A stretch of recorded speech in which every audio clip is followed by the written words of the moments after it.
Hi friends, welcome to you all. Today I am going to discuss about the objective resolution. This objective resolution was framed and prepared by Pandit Jawaharlal Nehru, and this objective resolution was presented in the Constituent Assembly on 13th December 1946. Okay. So the purpose behind the formulation of objective resolution was that it reflected, means objective resolution reflected as the fundamentals and philosophy of the constitutional structure. Okay, so see, let us now begin.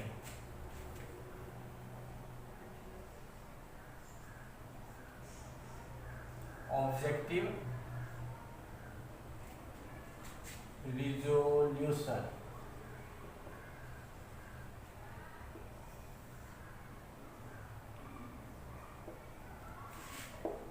Framed and prepared by Pandit Jawaharlal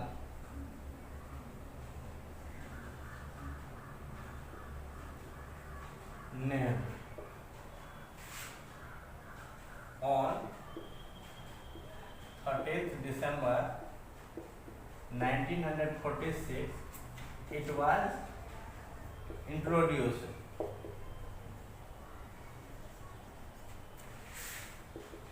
in the Constituent Assembly.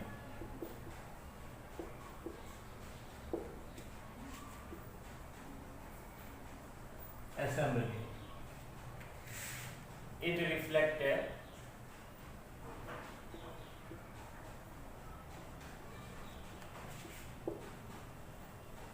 fundamentals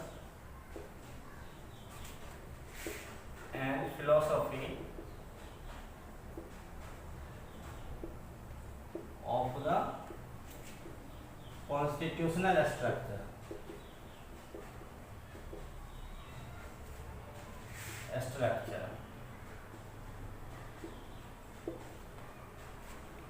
Its modified version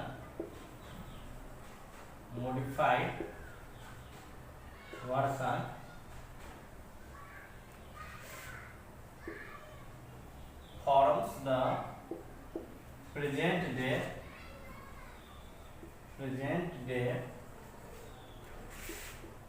preamble to the Constitution.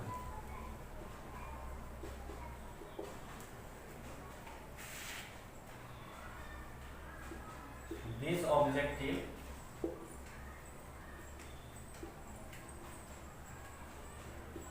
resolution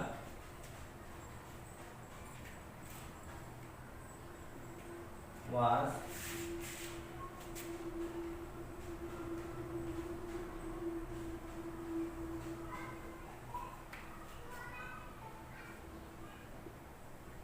unanimously accepted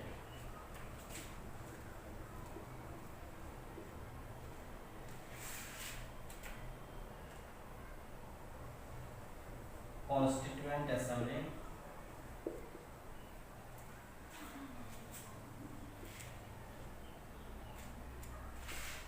on 22nd January 1947. से ये objective resolution सबसे पहले पंडित जवाहरलाल नेहरू के द्वारा तैयार किया गया, ठीक है, जिसको 13 दिसंबर 1946 में कॉन्स्टिट्यूएंट असेंबली में प्रस्तुत किया गया उनके द्वारा, ठीक है। और इसका मुख्य उद्देश्य ये था, इसको इंट्रोड्यूस करने के पीछे पंडित जवाहरलाल नेहरू का ये उद्देश्य था कि ये ऑब्जेक्टिव रिजोल्यूशन जो है सो कॉन्स्टिट्यूशन का जो निर्माण हो, संविधान का जो निर्माण हो, वो इसी के अनुरूप हो, ठीक है।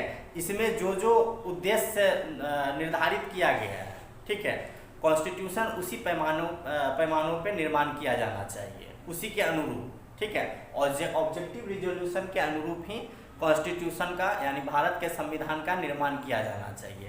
तो पंडित जवाहरलाल नेहरू का मुख्य उद्देश्य ऑब्जेक्टिव रिजोल्यूशन के प्रस्तुत करने के पीछे यही था, ठीक है, सबसे प्रमुख कारण यही था, ठीक है। कि भारत के निर्माण भारत के संविधान के निर्माण में इसका इस प्रकार से उपयोग किया जाए, ठीक है।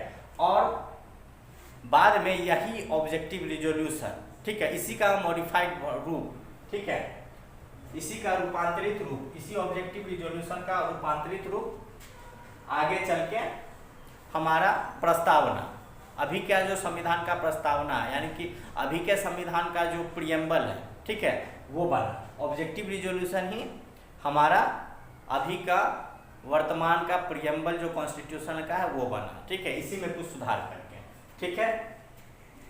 तो इसको इंट्रोड्यूस किया गया 13 दिसंबर 1946 को और 22 जनवरी 1947 को, ठीक है। इसको स्वीकृति मिल गई, असेंबली के जो मेंबर्स थे, कॉन्स्टिट्यूएंट असेंबली के मेंबर्स के द्वारा इसको पूर्ण सहमति दे दी गई, पूर्ण अनुमति से पारित किया गया, ठीक है। अनएनिमसली का मतलब सर्वसम्मति, सर्वसम्मति। तो सर्वसम्मति से इसको पारित किया गया ऑब्जेक्टिव रिजोल्यूशन को, ठीक है, कॉन्स्टिट्यूएंट असेंबली के मेंबर्स के द्वारा, ठीक है। And one thing more,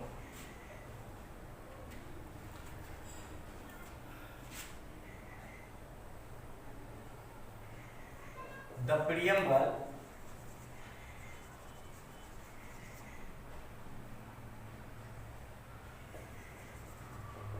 which is modified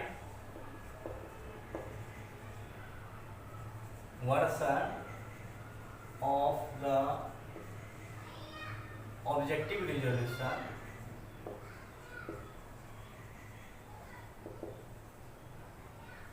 was taken from the Declaration of Independence of USA। देखिए, और ये जो प्रियम्बल है, हमारा जो प्रस्तावना है, ठीक है, जो कि एक मॉडिफाइड वर्जन किसका, ऑब्जेक्टिव रिजोल्यूशन का है, ठीक है। इसको कहाँ से लिया गया, डिक्लेरेशन जो था, घोषणा पत्र जो था, अमेरिका के आज़ादी का जो घोषणा पत्र था, उसका मॉडिफाइड वर्जन लिया गया, ठीक है। उसी में कुछ चेंजेस लाके पंडित जवाहरलाल नेहरू ने उसको भारत के ऑब्जेक्टिव रिजोल्यूशन में उसको स्थान दिया, ठीक है। मतलब अमेरिका के घोषणा पत्र में कुछ परिवर्तन लाके उसका क्या किया गया, उसी का भारत के लिए प्रस्तावना का निर्माण किया गया, ठीक है। संविधान के प्रस्तावना के रूप में उसका इस्तेमाल किया गया, ठीक है।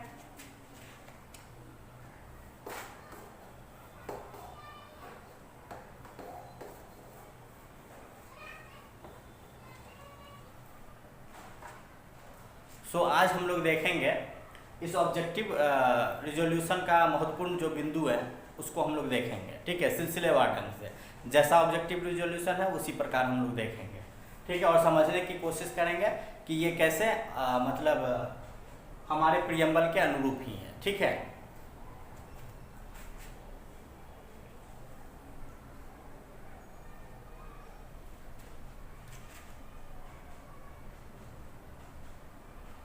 So this objective resolution reads as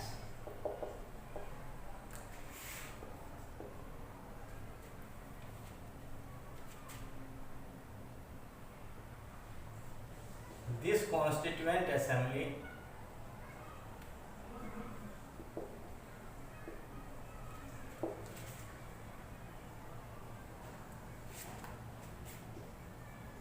declares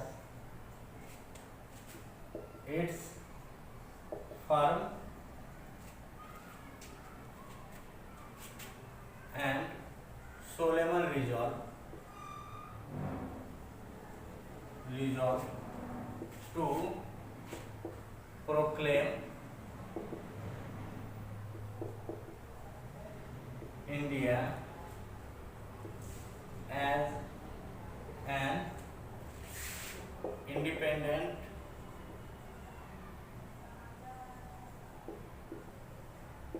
sovereign republic and to draw up for her future governance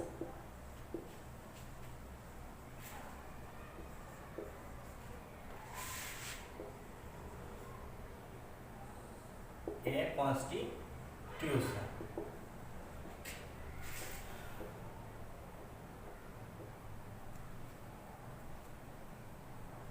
wherein the territories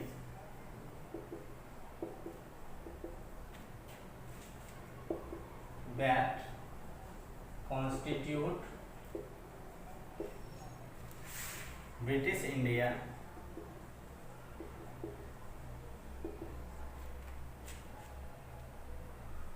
and the territories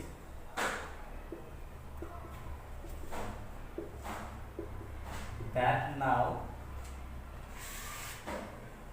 form Indian states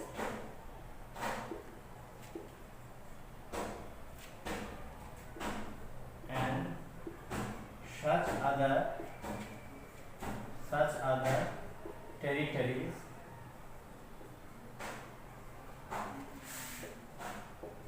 that are part of India but are outside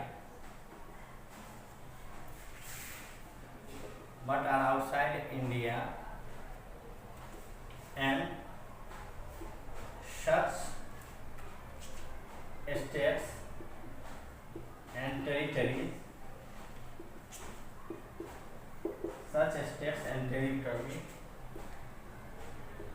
which are willing to constitute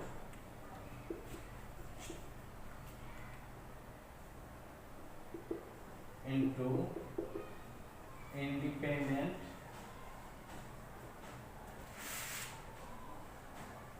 sovereign of India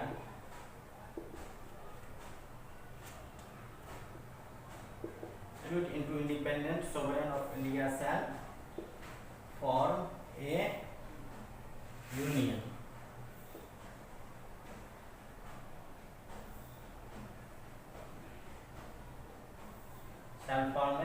of them. Say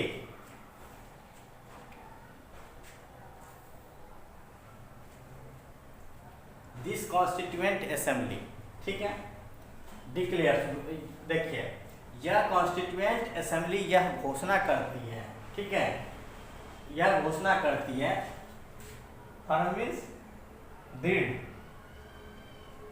दृढ़ता, ठीक है, सोलेमन पवित्र means यह पवित्र दृढ़ता के साथ resolve शपथ, ठीक है, रिजॉल्व का मतलब हो गया शपथ और सोलेमन का मतलब हो गया पवित्र, ठीक है।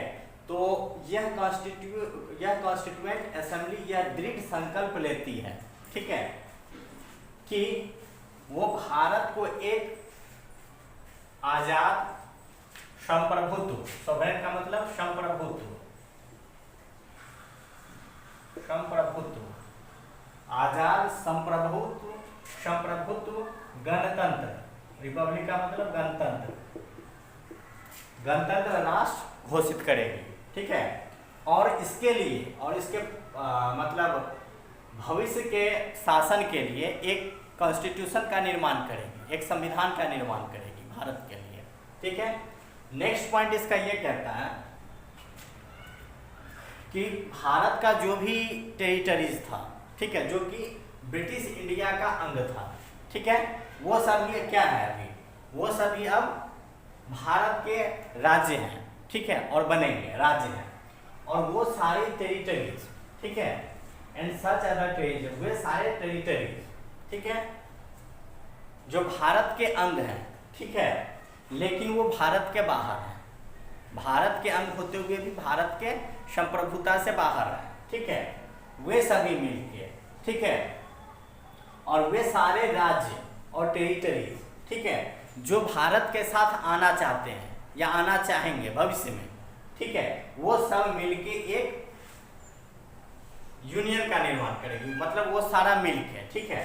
तो यहाँ पे जो है such other territories that are part of India but are outside India, इसका मतलब क्या हो गया कि वो सारे राज्य जो भारत के अंग हैं, ठीक है, लेकिन भारत से बाहर हैं।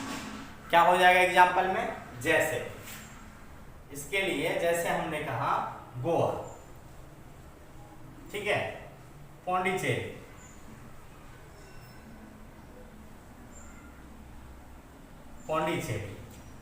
जम्मू एंड कश्मीर, ठीक है, Junagadh,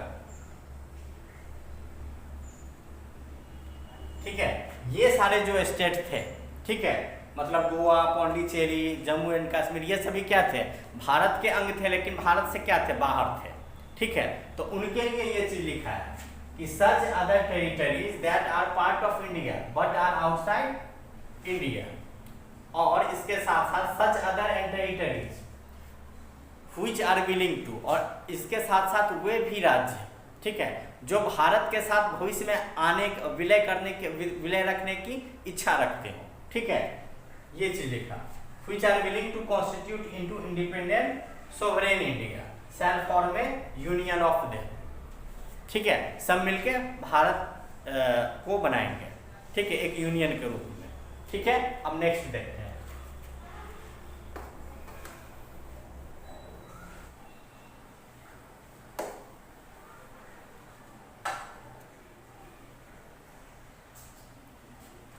see the next point is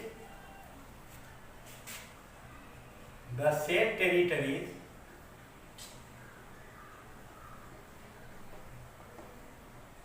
see the next point is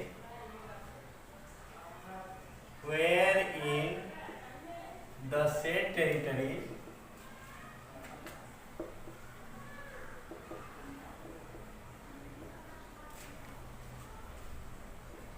whether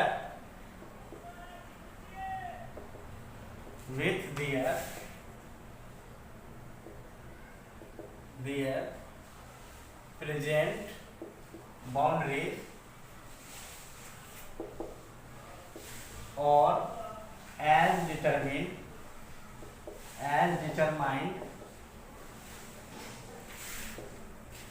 by the Constituent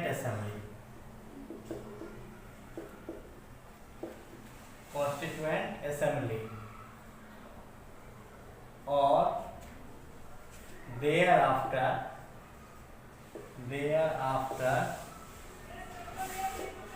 by the law of the Constitution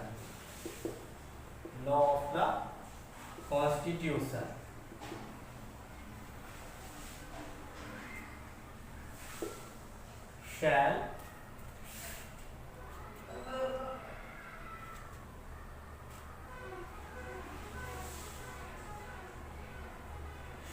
hold and retain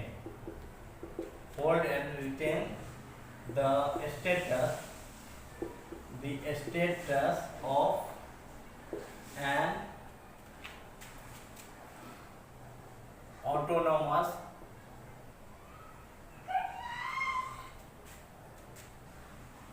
unit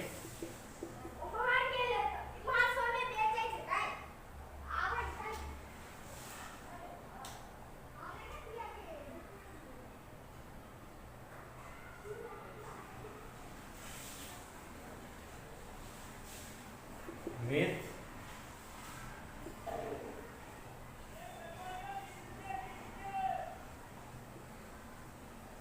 power and function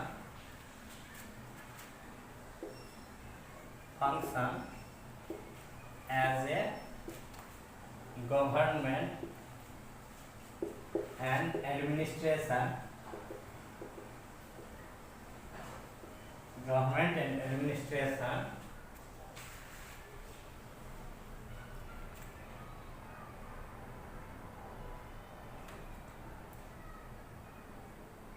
shall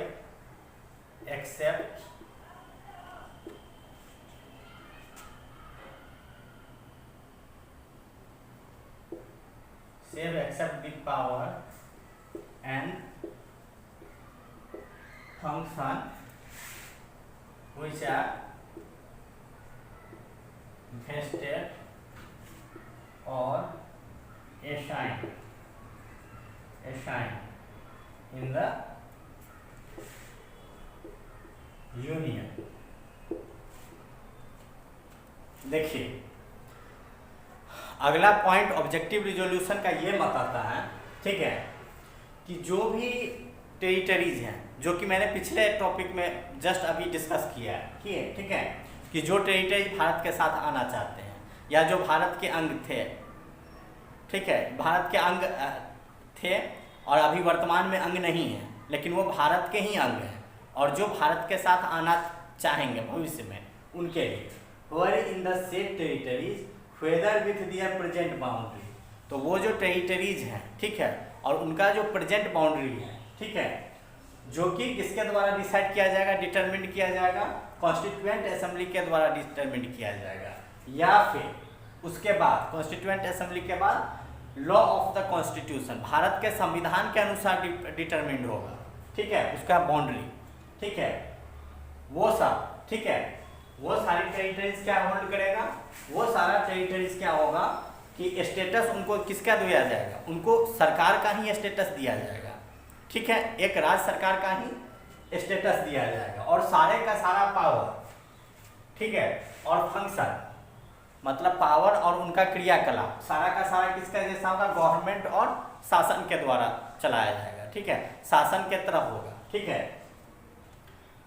सिर्फ मतलब एक्सेप्शन कहाँ पे है कि जो पावर और फंक्शन यूनियन यानी केंद्र सरकार के द्वारा जो पावर हो के पास जो पावर होगा, केंद्र सरकार के पास जो पावर होगा उसको छोड़कर, ठीक है, उसको छोड़ करके जो राज्यों को जो पावर दिया गया है, फेडरल पावर जो दिया गया है राज्यों को, ठीक है, प्रोविंशियल फेडरल नहीं, फेडरल पावर को छोड़ के जो प्रोविंशियल पावर दिया गया, जो स्टेट को जो अधिकार दिया गया, वो सारे अधिकार इनको भी दिया जाएगा, ठीक है, गवर्नमेंट के रूप में और एडमिनिस्ट्रेशन के रूप में, ठीक है। वो जो नए टेरिटरी जो भारत के साथ मर्ज होंगे, विलय होंगे, उनको ये सारे अधिकार दिए जाएंगे, ठीक है। जो अधिकार और जो प्रशासन केंद्र के पास है उसको छोड़ के बाकी सब कुछ दिया जाएगा, ठीक है। Now see the next point.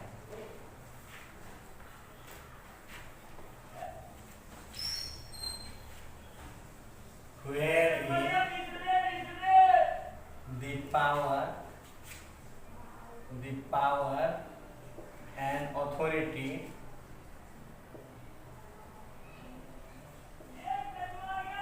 of the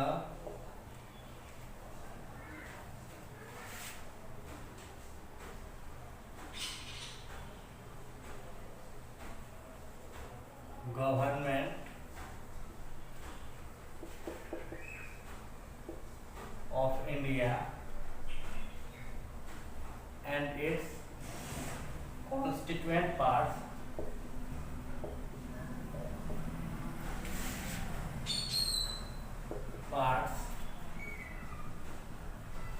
and the organs of the government shall derive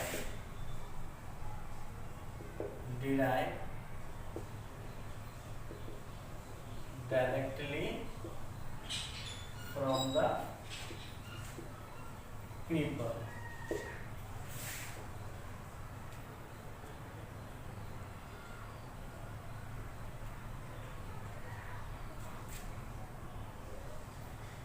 Wherein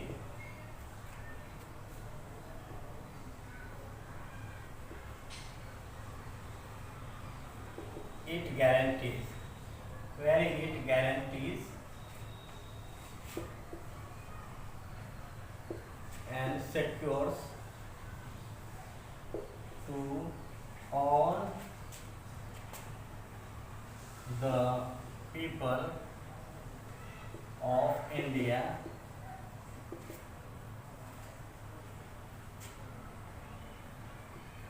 justice, social, economic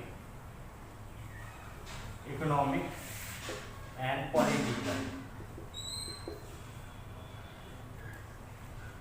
equality of opportunity, equality of status, equality of status and of opportunity,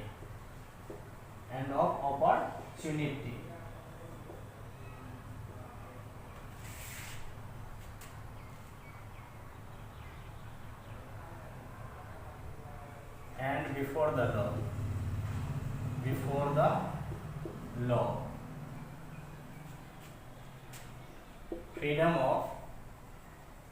freedom of thought, expression,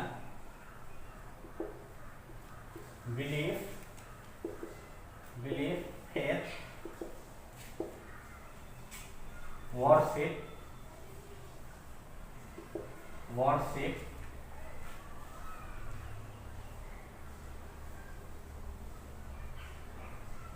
vocation, association and action according to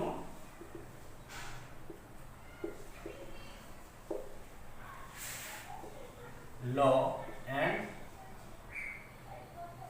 public morality.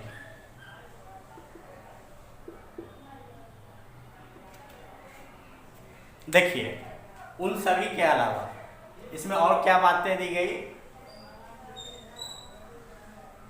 देखिए, power और authority जो government of India को होगा, भारत के सरकार को जो power of authority होगा, और भारत के सरकार के अलावा इनके जो कॉन्स्टिट्यूएंट पार्ट्स होंगे, ठीक है, जैसे राज्य हुए, ठीक है, तो वहाँ के भी सरकारों को जो पावर और अथॉरिटी दिया जाएगा, और उसके साथ साथ ऑर्गेन्स ऑफ द गवर्नमेंट, सरकार के जो भी अंग हैं उनको भी वो कहाँ से मिलेगा, डायरेक्टली फ्रॉम द पीपल, ठीक है, मतलब भारत के लोगों को द्वारा डायरेक्टली, ठीक है, प्रत्यक्ष रूप से पावर और अथॉरिटी दिया जाएगा भारत के सरकारों को, मतलब रिप्रेजेंटेटिव जो भी होंगे लोगों के, ठीक है, लोगों के द्वारा चुने हुए जो प्रत्याशी होंगे उनको डायरेक्ट अथॉरिटी और पावर कौन देंगे, यहाँ के जनता लोग देंगे, ठीक है। नेक्स्ट है कि भारत का जो संविधान जो निर्माण होने वाला है, ठीक है, उसमें क्या क्या चीजें दी जाएगी, ठीक है, तो ऑब्जेक्टिव रिजोल्यूशन में इसका वर्णन है। देखिए, wherein it guarantees, जो संविधान होगा वो गारंटी देगा, ठीक है, और सिक्योर करेगा, ठीक है, पूरे भारत के लोगों के लिए गारंटी और सिक्योरनेस का काम करेगा, ठीक है, कि जस्टिस दिया जाएगा, भारत के लोगों को जस्टिस दिया जाएगा, सोशल, इकोनॉमिक और पॉलिटिकल जस्टिस दिया जाएगा, ठीक है, equality of status and opportunity, ठीक है, स्टेटस जो है मतलब उसको दूर किया, मतलब असमानता जो है, जो डिसिमिलैरिटी है स्टेटस का, जैसे higher class, lower class, middle class, ये जो है उसको दूर किया जाएगा, ठीक है, मतलब इकोनॉमिक जो इनइक्वालिटी है उसको दूर किया जाएगा, ठीक है, तो equality of status and opportunity, ठीक, अपॉर्चुनिटी जो दिया जाएगा किसी को किसी पद पे बैठने के लिए, वो समान अवसर दिया जाएगा, ठीक है, उसमें कोई भेदभाव नहीं, डिस्क्रिमिनेशन नहीं किया जाएगा, ठीक है, सो equality of status end of opportunity, ठीक है, बिफोर द लॉ, ठीक है, कानून के नजर में सबका सम्मान बराबर होगा, ठीक है, कानून के नजर में जितने भी लोग होंगे सब एक समान होंगे, उसमें कोई भेदभाव नहीं होगा, कोई ऊंच और नीच नहीं होगा। ठीक है, ये हुआ बिफोर द लॉ। और क्या है, फ्रीडम ऑफ थॉट, लोगों को सोचने के लिए आज़ादी दी जाएगी, फ्रीडम ऑफ थॉट। और कहाँ कहाँ क्या क्या क्या आज़ादी दी जाएगी, freedom of thought, expression, belief, faith, worship, ठीक है, वोकेशन, एसोसिएशन एंड एक्शन, ठीक है, जो कि संविधान के द्वारा दिया जाएगा, उसके अकॉर्डिंग, ठीक है, लोगों को फ्रीडम दिया जाएगा इन क्षेत्रों में। ठीक है, ठीक है।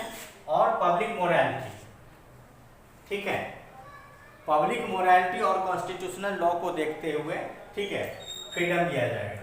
ठीक है, क्योंकि फ्रीडम का ये अर्थ नहीं, आज़ाद आपको आज़ादी दी गई, इसका ये अर्थ नहीं कि हम दूसरों को गालियाँ दें, वो भी पब्लिकली। ठीक है, तो इस चीज़ को ध्यान में रखते हुए, या किसी के सेंटीमेंट को हम लोग हर्ट करें, ठीक है, इस चीज़ को देखते हुए। खैर हम लोग जब यहाँ पे आएंगे, जब हम लोग फंडामेंटल्स राइट पढ़ेंगे, ठीक है, तो उसमें मैं डिटेल में इन चीज़ों को एक्सप्लेन करूँगा। ठीक है, अभी इसको शॉर्ट में ही लेकर चलते हैं, फंडामेंटल राइट्स में देखेंगे और थोड़ा सा डिटेल में वहाँ पे देख लेंगे प्रियम्बल में। ठीक है,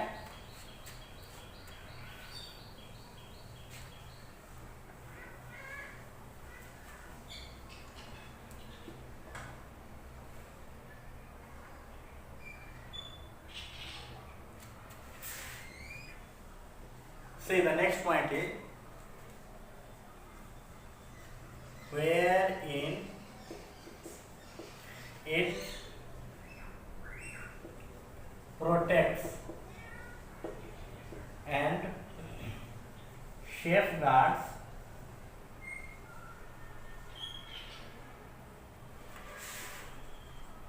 the rights of the minorities,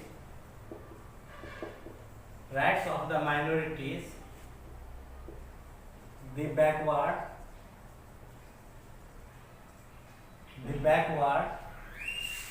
and tribal areas,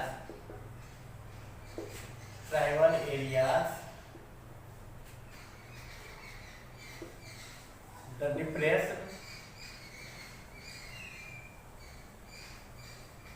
depressed and other backward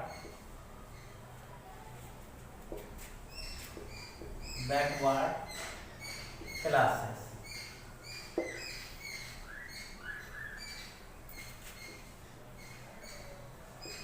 Wherein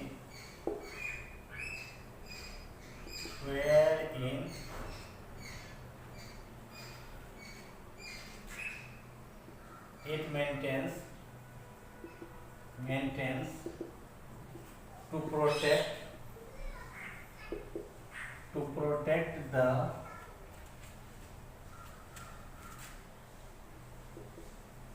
integrity of the sovereign republic and to protect its sovereignty over land, air and sea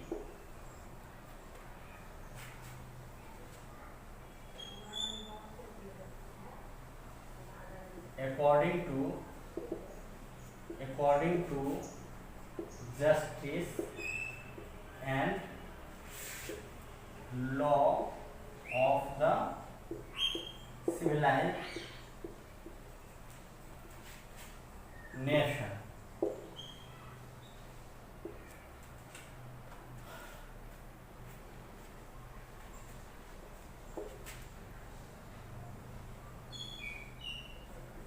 This ancient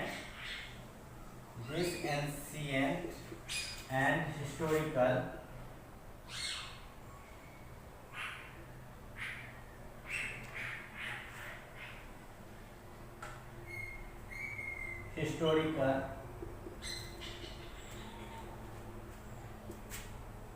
nation Athens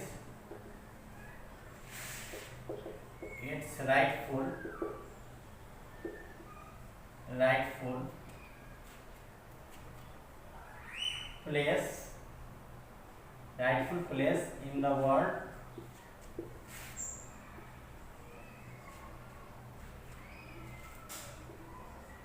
and it endeavors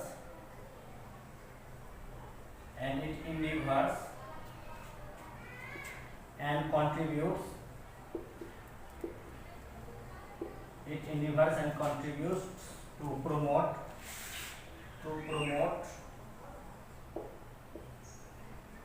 world peace and welfare of mankind.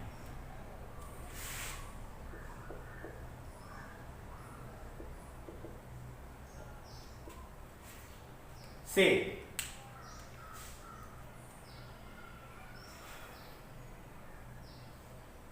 इस objective resolution में ये बातें कही गई कि भारत का जो संविधान होगा या भारत के जो संविधान का निर्माण किया जाएगा उसमें माइनॉरिटीज के अधिकार की रक्षा की जाएगी। ठीक है, सेफ गार्ड्स। ठीक है, माइनॉरिटीज के अधिकारों की रक्षा, माइनॉरिटीज और उसके साथ साथ जो बैकवर्ड और ट्राइबल एरियाज हैं और जो depressed and other backward classes हैं भारत में, backward and other backward classes. ठीक है, तो इन लोगों के अधिकारों की रक्षा की जाएगी। ठीक है, माइनॉरिटीज और अदर बैकवर्ड क्लास और जो ट्राइबल एरियाज हैं उनके अधिकारों की रक्षा की बात की गई। ठीक है, नेक्स्ट पॉइंट हमारा है कि ये भारत का जो भी अंग है, मतलब जो टेरिटोरियल एक्सटेंट है, ठीक है, भारत का, सो ये भारत के अंगों की और अपने टेरिटरी, भारत अपने अंगों के, सो wherein it maintains to protect the integrity of the sovereign republic and to protect its sovereignty over land, air and sea according to the justice and law of the civilized nation। इसका अर्थ ये हुआ कि भारत अपने territory की रक्षा, ठीक है, जो भी भारत का क्षेत्र है उसका रक्षा, ठीक है, कैसे करेगा?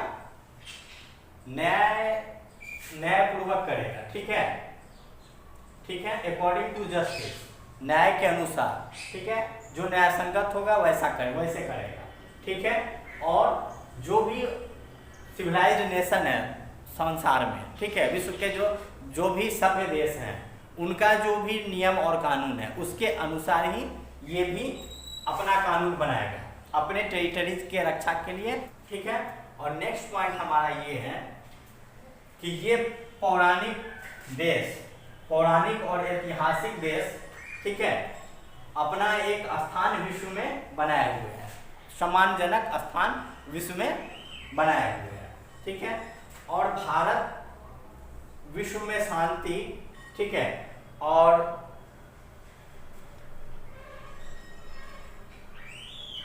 मनुष्यों के विकास के लिए कृत संकल्प है और उसके लिए आगे भी अपना योगदान देते रहेगा। ठीक है, विश्व शांति के लिए भारत सब हमेशा से योगदान देता रहा है और देता रहेगा। ठीक है, विश्व शांति और मनुष्यों के विकास के लिए सदैव योगदान देता रहा है और योगदान देता रहेगा। ठीक है, तो इसी के साथ ऑब्जेक्टिव रिजोल्यूशन का ये टॉपिक समाप्त हुआ। ठीक है, अब हम लोग देखते हैं अगला टॉपिक। ठीक है, इसी के अंतर्गत after discussing objective resolution now we are going to discuss about the challenges before the constituent assembly. Okay,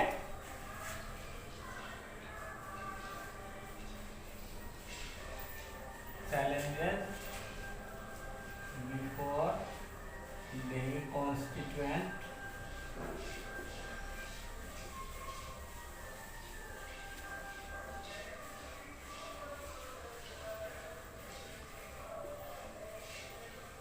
देखो,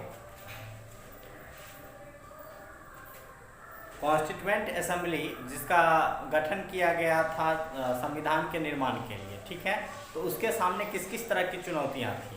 जिसके चलते उसको दूर करने के लिए जो है सो उसको बहुत सारा कमेटी बनाना पड़ा, जिसमें से 8 मेजर कमेटी है और 15 माइनर कमेटीज थी। ठीक है, तो उसके सामने चुनौतियाँ ये थी कि हमारे समाज में डिफरेंट सेक्शंस और क्लास के लोग रहते हैं। ठीक है, तो सबके अधिकार की रक्षा हो और सब सर्वसम्मति से कॉन्स्टिट्यूशन का निर्माण किया जा सके और कॉन्स्टिट्यूशन सर्वसम्मति से पास हो जाए।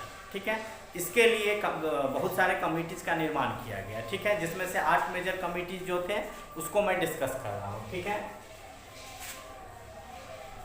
There where 8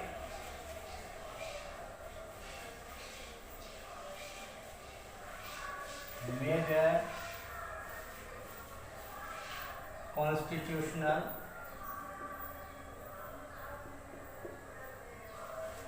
committee.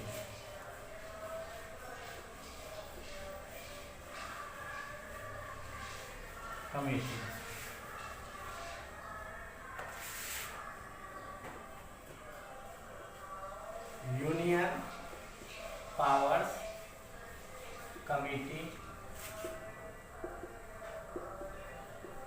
The chairman was Pandit Jawaharlal Nehru.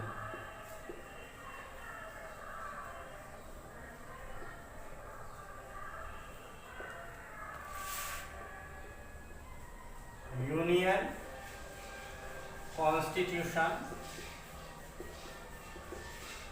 Committee. The chairman was the same. Pandit Jawaharlal Nehru was the chairman of both these committees. Okay. Now next is provincial committee. Chairman was Sardar Patel.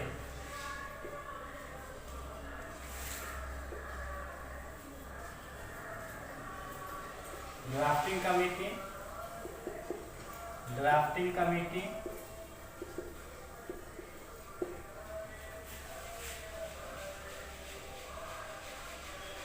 Bhimrao Ambedkar.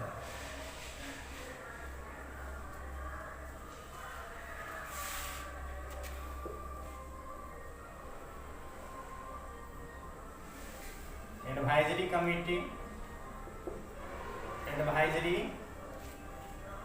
committee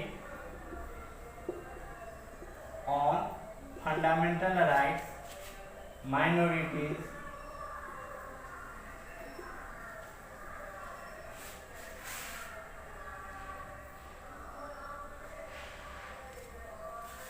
and tribal areas.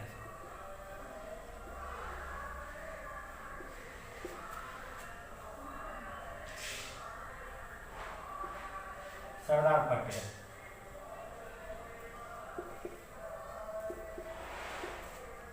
Okay, and there were 4 subcommittees.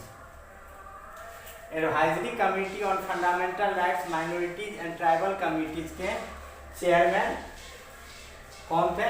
सरदार पटेल। ठीक है, और इसी के अंतर्गत 4 सब कमेटियां भी थी। ठीक है, जिसको मैं डिस्कस करता हूँ।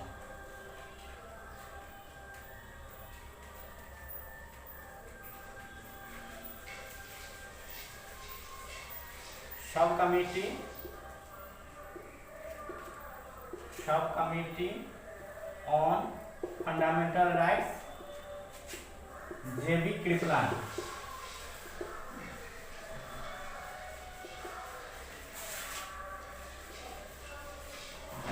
Sub committee on minority,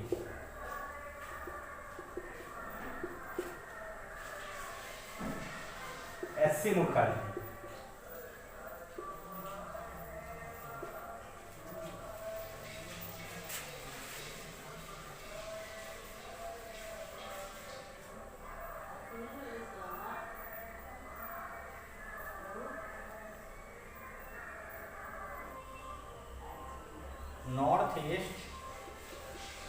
north east frontier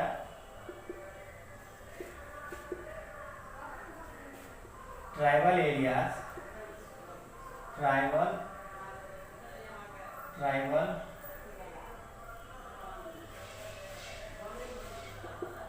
including Assam,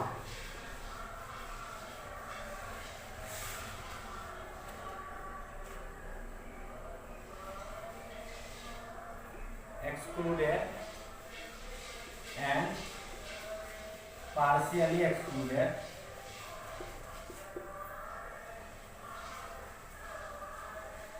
areas subcommittee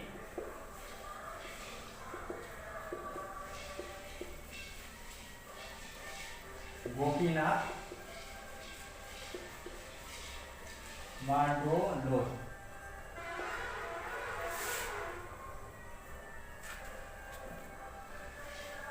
Excluded and partially excluded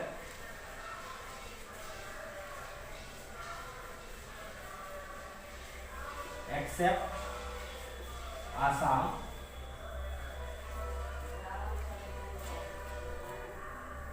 areas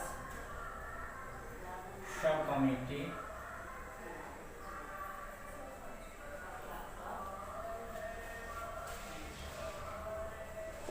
A V Thakkar.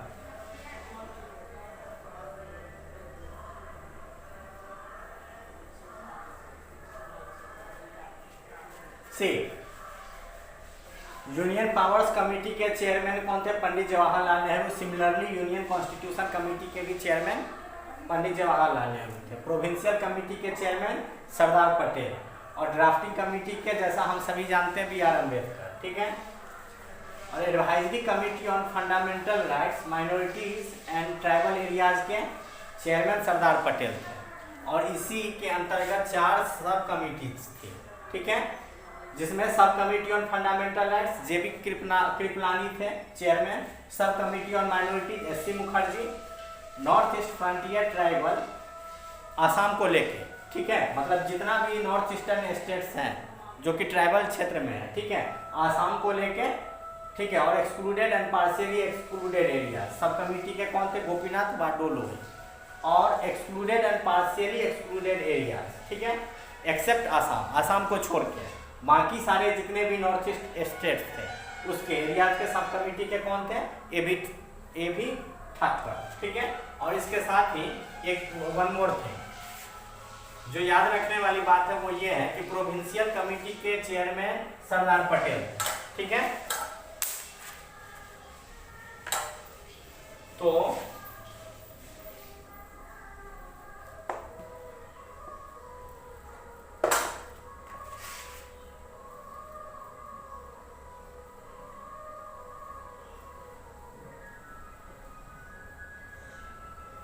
Rules and procedure committee Pandit Jawaharlal Nehru.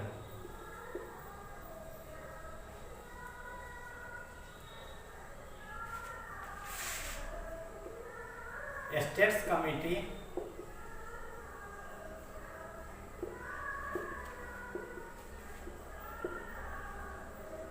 Pandit Jawaharlal Nehru. See ये स्टेट्स कमेटी का मतलब क्या हो गया? कमेटी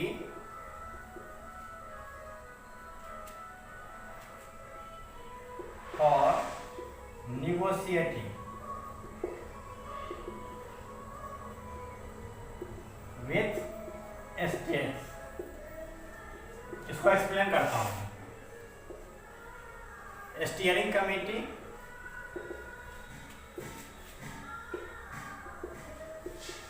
इसके चेयरमैन डॉक्टर राजेंद्र प्रसाद।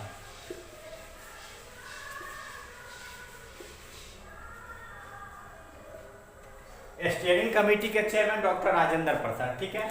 यहाँ पे ये चीज जो है प्रोविंशियल कमेटी के सरदार पटेल और यहाँ स्टेट्स कमेटी के पंडित जवाहरलाल नेहरू, ठीक है। तो इन दोनों में अंतर क्या है कि यहाँ पर ये जो है, ठीक है, जवाहरलाल नेहरू वो स्टेट्स को सहमत करने के लिए, ठीक है, स्टेट से जो सहमति होगा और सहमत करने के लिए जो जाएंगे उस कमेटी के अध्यक्ष कौन है, पंडित जवाहरलाल नेहरू। ये अंतर है स्टेट्स कमेटी और प्रोविंशियल कमेटी का, ठीक है।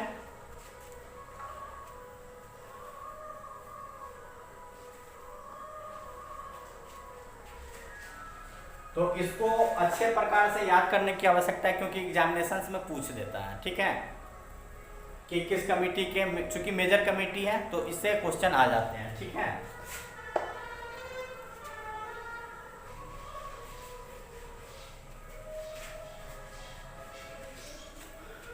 इसके अलावा मैंने ये कहा कि कुछ माइनर कमिटीज थी, ठीक है, जो कि उतने सिग्निफिकेंट नहीं है एग्जामिनेशन पॉइंट ऑफ व्यू से, जैसे कि ad hoc committee on national flag, ठीक है, और इसके साथ ad hoc committee Hindi translation committee, Urdu translation committee, ठीक है, हाउस कमेटी, ठीक है, मतलब हाउस कमेटी सदन के हाउस के लिए, ठीक है, ये सब माइनर कमेटीज थी, ठीक है, जो कि संख्या में 15 थे, 15 minor committees and 8 major committees, ठीक है। उसके अलावा हम लोग ये डिस्कस करते हैं, ठीक है, मतलब ड्राफ्टिंग कमेटी में कितने मेंबर थे। There were 7 members in the drafting committee.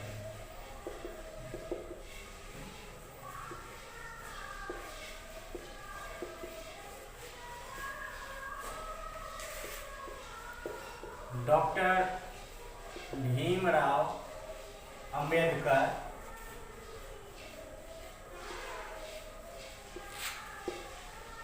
Chairman,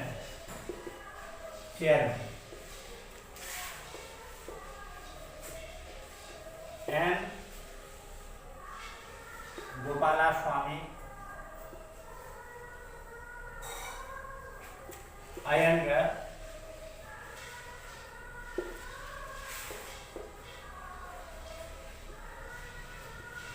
अलादी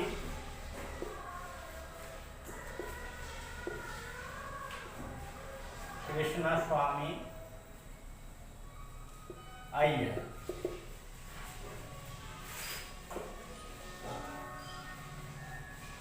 Syed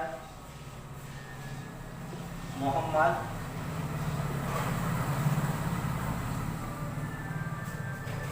Sadullah, doctor KM. Munshi, N. Madhavrao,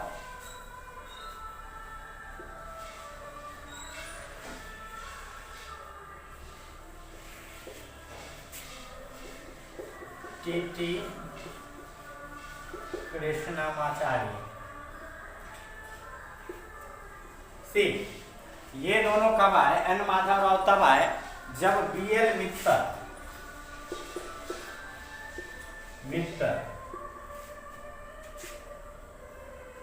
was ill health।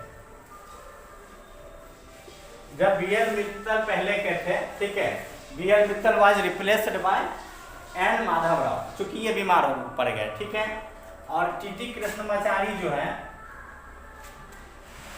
सो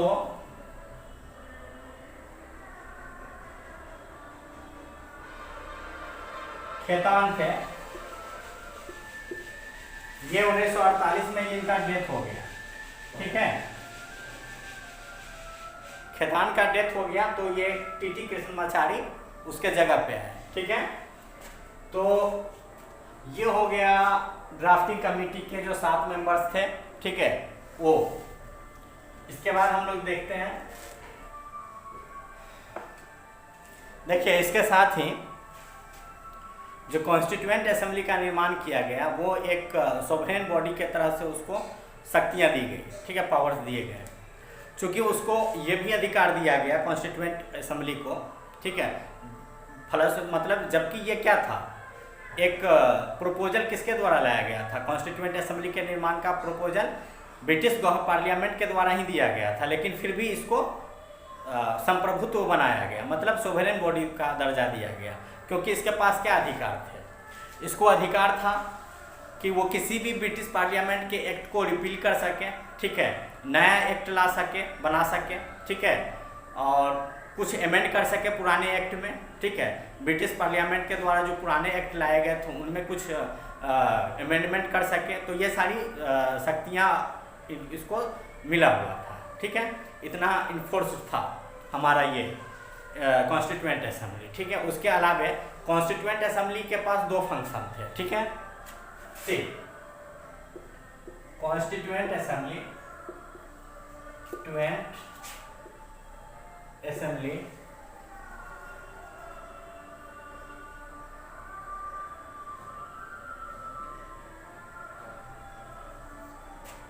इसके दो फंक्शन थे, एक तो making of constitution,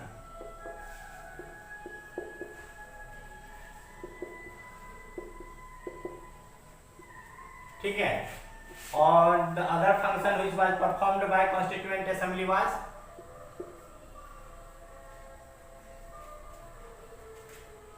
working as a legislative body,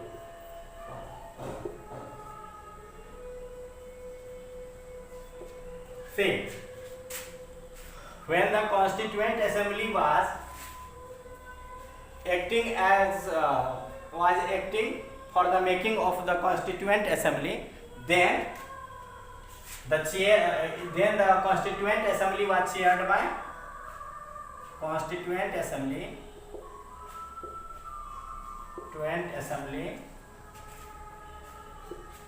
was chaired by Dr. Rajendra Prasad,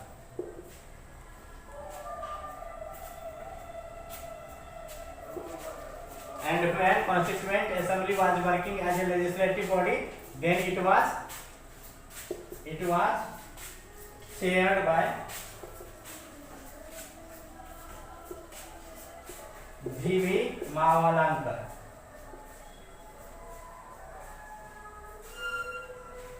When constituent assembly was working as legislative body, it was chaired by G.V. Mavalankar, ठीक है। जब constituent assembly विधायिका का काम करता था, क्योंकि इसके पास क्या था, ये constituent assembly was working as provisional parliament,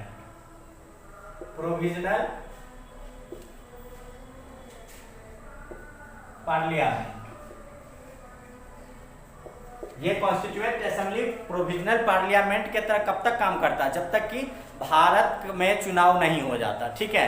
चुनाव कब हुआ, 1950-51 में हुआ, मतलब 50-51-51 में 1951-52 में सबसे पहली बार चुनाव हुआ, ठीक है। तो चुनाव होने तक, ठीक है, जब तक चुनाव नहीं हो गया था तब तक ये प्रोविजनल पार्लियामेंट की तरह काम करता और ऑर्डिनेंस जारी करता, टेम्पोररी लॉ वगैरह भी बनाना पड़ता अगर शासन चलाने के लिए, तो वो बनाने का कार्य इनका था, कॉन्स्टिट्यूएंट असेंबली का। और दूसरा काम था इनका कॉन्स्टिट्यूशन मेकिंग का। तो जब कॉन्स्टिट्यूशन बनाते तब इसके चेयरपर्सन कौन होते, डॉक्टर राजेंद्र प्रसाद, और जब लेजिस्लेटिव बॉडी का काम करता तब G.V. मावलंकर, ठीक है।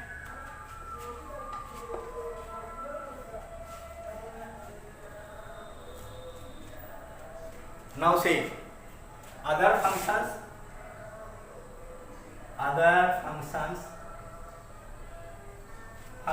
performed by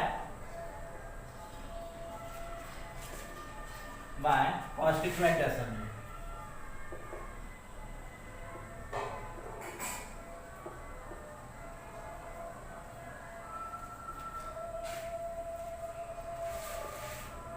It ratified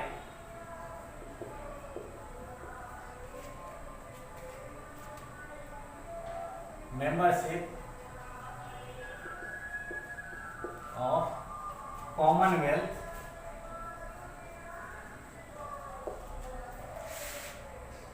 nations in May 1949. It adopted national flag national flag on 22nd July 1947.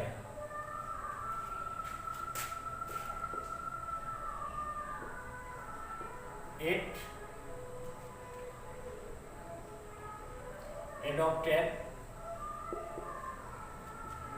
national anthem and then on 24th January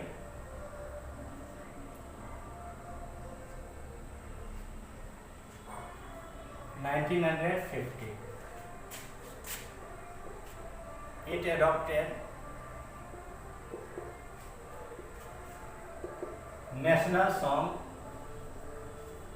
on 24th January 1950. It appointed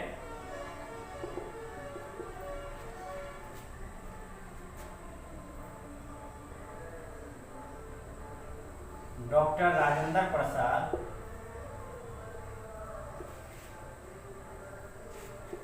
as president on 24th January 1950. C. Other functions performed by Constituent Assembly. It ratified membership of Commonwealth nations in 1949. ठीक है, इसने मतलब constituent assembly ने Commonwealth Nations के membership को join किया, मतलब भारत को ये सहमति, भारत का सहमति दे दिया कि वो कॉमनवेल्थ नेशंस में एक मेंबर की तरह वहाँ पे अपना योगदान देगा। ठीक है, तो कॉमनवेल्थ नेशंस क्या था, मैंने पढ़ाया था कॉमनवेल्थ नेशंस क्या था। ठीक है, और कॉमनवेल्थ नेशंस का हेड कौन है, ब्रिटेन है। ठीक है, head of the Commonwealth nations is Britain. ठीक है, और Britain is head of organisation of Commonwealth nations. ठीक है, कॉमनवेल्थ नेशंस में कौन कौन सा कंट्री आता है, कॉमनवेल्थ नेशंस में वो सारे कंट्रीज आते हैं जहाँ जहाँ पर ब्रिटिश कॉलोनीज थी, यानी ब्रिटेन का उपनिवेशवाद जहाँ जहाँ पर था उन सभी को कॉमनवेल्थ नेशंस कहा गया। ठीक है, और उनका मेंबरशिप भारत ने ज्वाइन किया, लेकिन भारत संप्रभुत्व है, मतलब कॉमनवेल्थ नेशन यानी ब्रिटेन का जो भी निर्णय है वो भारत पर नहीं थोप सकता है। ठीक है, ब्रिटेन का जो भी निर्णय होगा या जो भी पॉलिसियां होंगी ब्रिटिश गवर्नमेंट की वो भारत पे नहीं थोपा जा सकता है। ठीक है, भारत सरकार स्वतंत्र है इसको कॉमनवेल्थ नेशंस को ज्वाइन करने के बाद भी। ठीक है, क्योंकि भारत ने अनऑफिशियली ज्वाइन किया है। ठीक है, ऑफिशियली नहीं, कॉन्स्टिट्यूशनली भारत ने ऐसा अपनी सहमति नहीं दी है। ठीक है, अनऑफिशियली भारत ने स्वीकार कर लिया, संवैधानिक तौर पे भारत ने स्वीकृति नहीं दी। ठीक है, ऐसे ही कि ठीक है मैं आपके साथ हूँ। ठीक है, कॉमनवेल्थ नेशंस में। ठीक है, इसीलिए ब्रिटिश गवर्नमेंट कुछ भी अपना निर्णय या कुछ भी अपनी नीतियाँ भारत को झुका नहीं सकती है, वो नहीं थोप सकती है कि आपको ऐसा करना होगा। ठीक है, और क्या था, इट एडॉप्टेड नेशनल फ्लैग। ठीक है, कॉन्स्टिट्यूएंट असेंबली ने नेशनल फ्लैग के लिए रजामंदी दे दी 22 जुलाई 1947। ठीक है, और it adopted national anthem.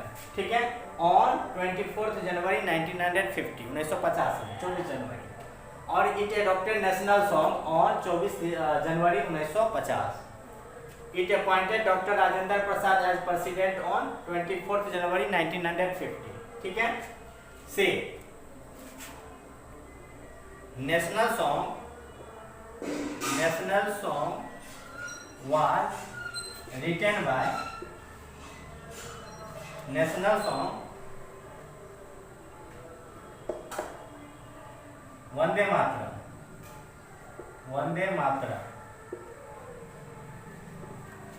written by Bankim Chandra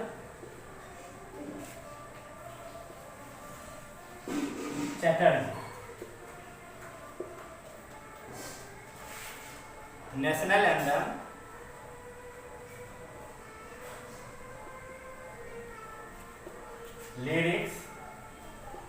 lyrics written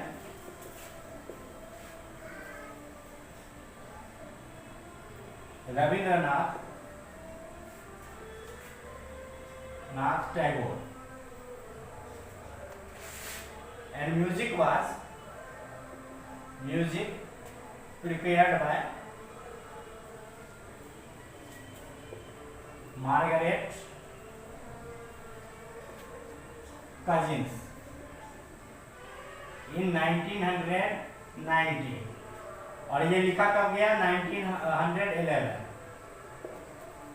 See, few more important things. National song, that is Vande Mataram, was written by Bankim Chandra Chatterjee, okay, and national anthem was written by Rabindranath Tagore in 1911, okay, and music prepared by Margaret Cousins in 1990, okay। National anthem का music किसके द्वारा तैयार किया गया? Margaret cousins के द्वारा, ठीक है, 1919 में, ठीक है।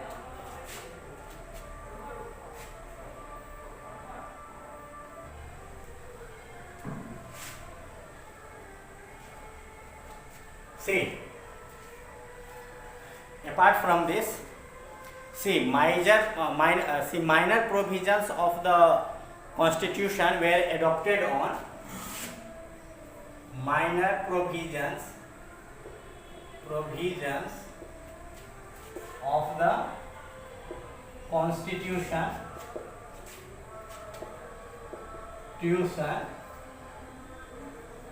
were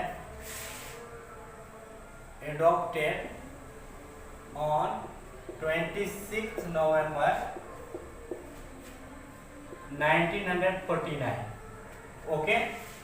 What were minor provisions? These were citizenship,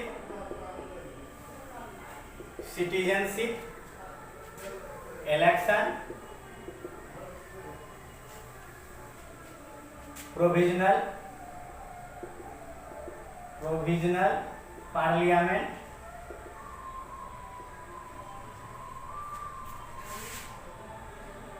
provisional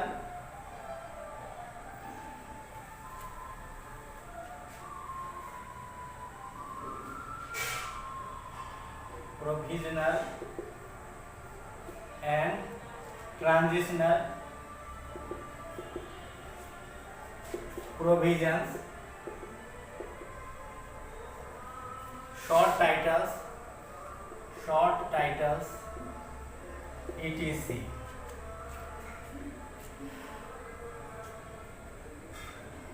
through articles 5, 6, 7, 8, 9, 80, 324,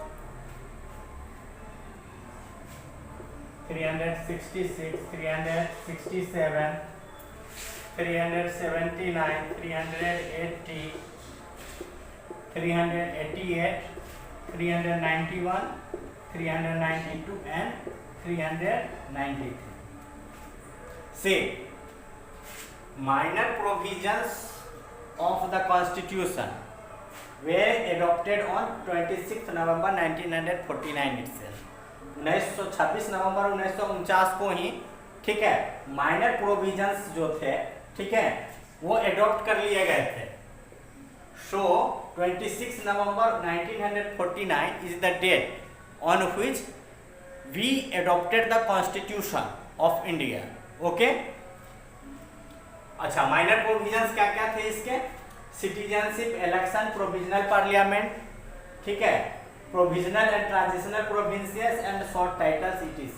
through articles 5, 6, 7, 8, 9, 80, 324, 366, 367, 379, 380, 388, 391, 392 and 393, okay। and major provisions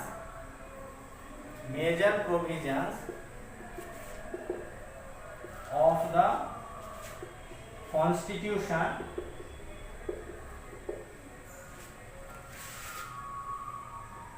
were commenced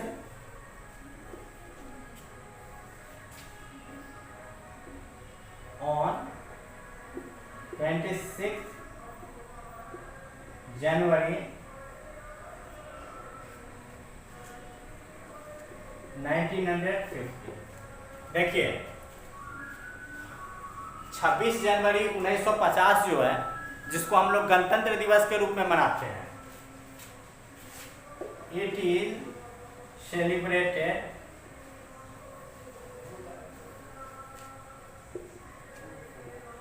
as the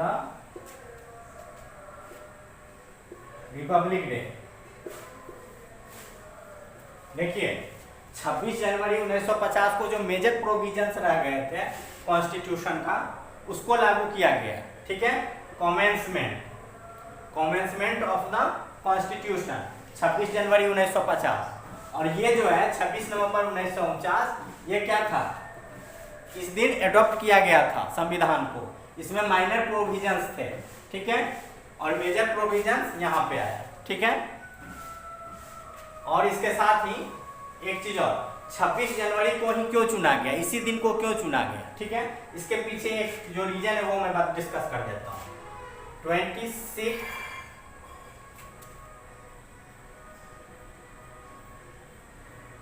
day of 1930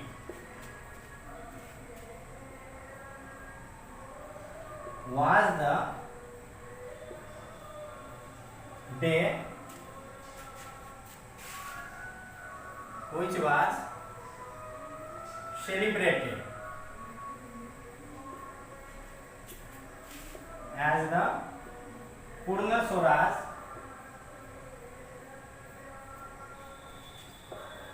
पूर्ण स्वराज डे।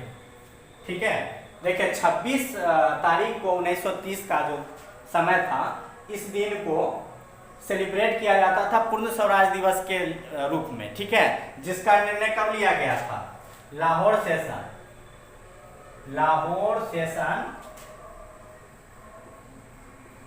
दिसंबर 1929 को, लाहौर सेशन दिसंबर 1929 को ये डिसीजन लिया गया।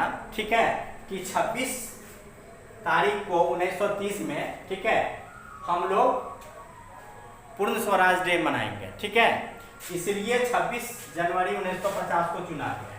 ठीक है, 26 डे ऑफ जनवरी 1930। ठीक है, तो ये हुआ। अब नेक्स्ट देखते हैं हम लोग। ठीक है,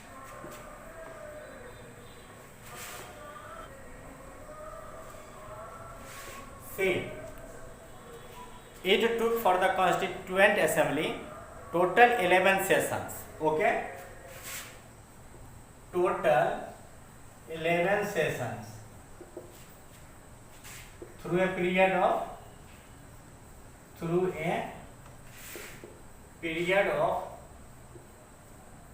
2 years, 11 months and 18 days to prepare Constitution। ठीक है, 11 सेशन टोटल कॉन्स्टिट्यूएंट असेंबली का। ठीक है, जिसमें 2 साल 11 महीना और 18 दिन का समय लग गया। ठीक है, और assembly had to go, assembly had gone through the constitution of 60 countries,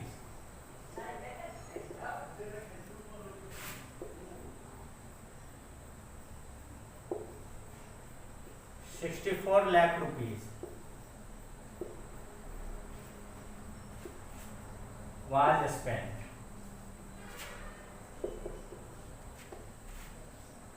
ठीक है, कम से कम 60 देशों का संविधान का को देखा गया, पढ़ा गया, समझा गया, ठीक है, उसके बाद तैयार किया गया, ठीक है, और 64 लाख रुपया खर्च हुआ।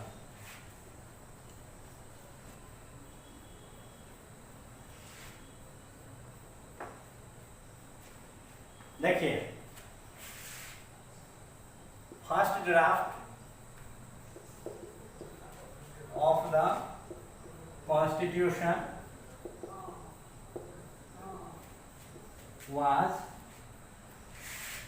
prepared and put for discussion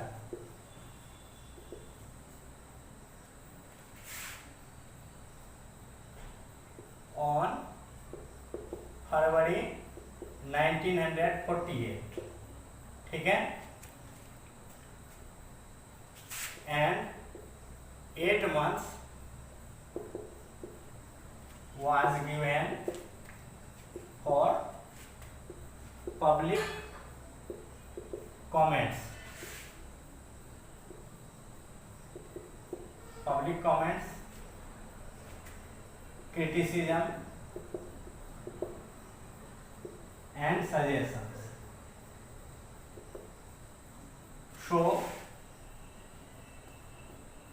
Show on October 1948, second draft was prepared. Second draft of the Constitution was prepared. Okay.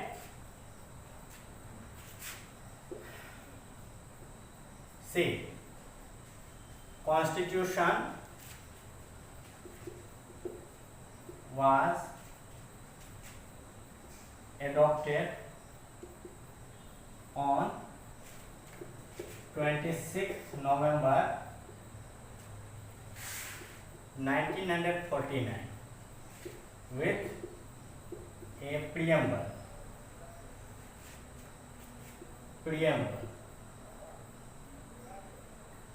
395 articles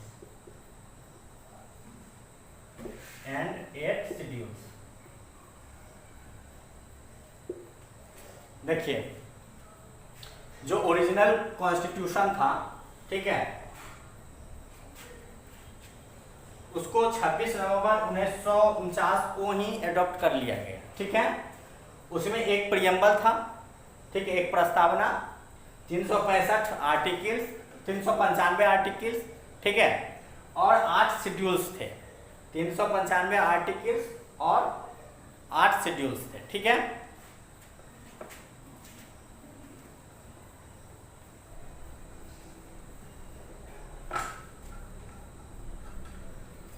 now see criticism of the constituent assembly, ठीक है, criticism of the constituent assembly.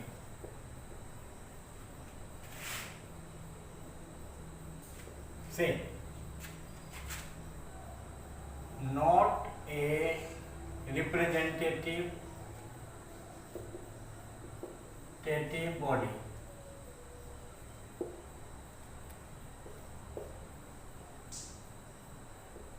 not a sovereign body, time consuming,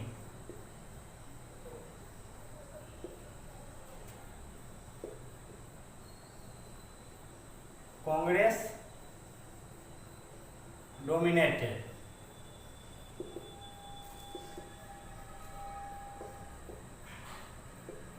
lawyer, politician dominated,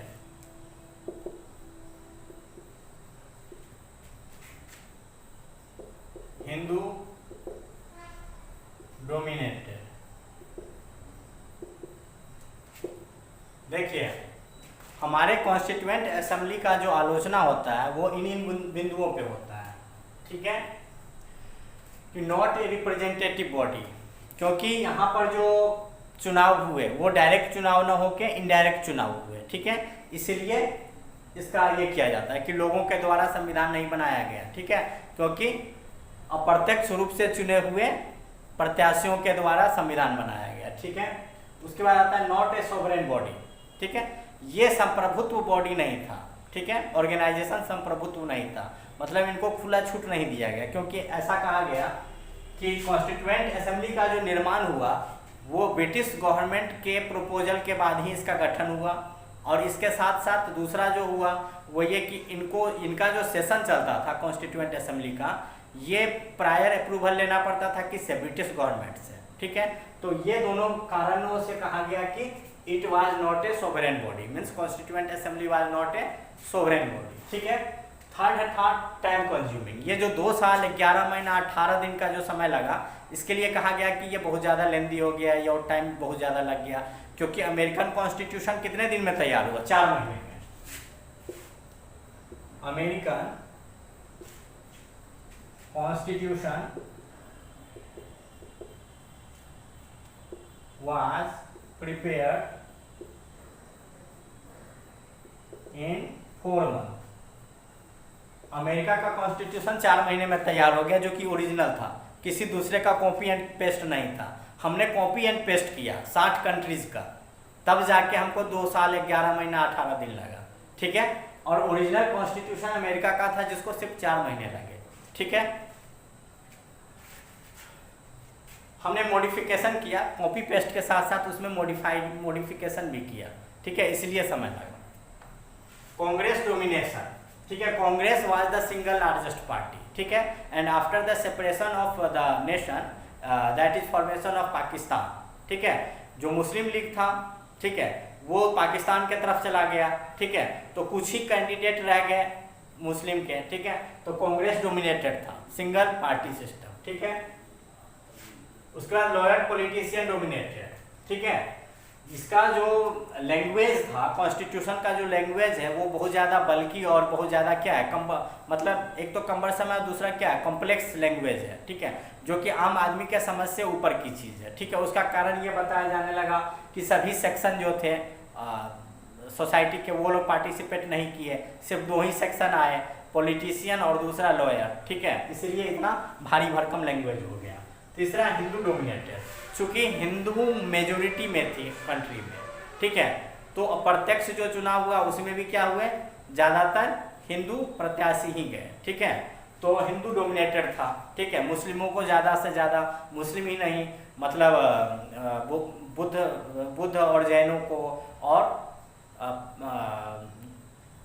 Sikh को adequate representation नहीं मिला, ऐसा कहना है, ठीक है। तो ये था हमारा क्रिटिसिज्म, ठीक है। Okay, till then bye, in the next class we will discuss for a new topic.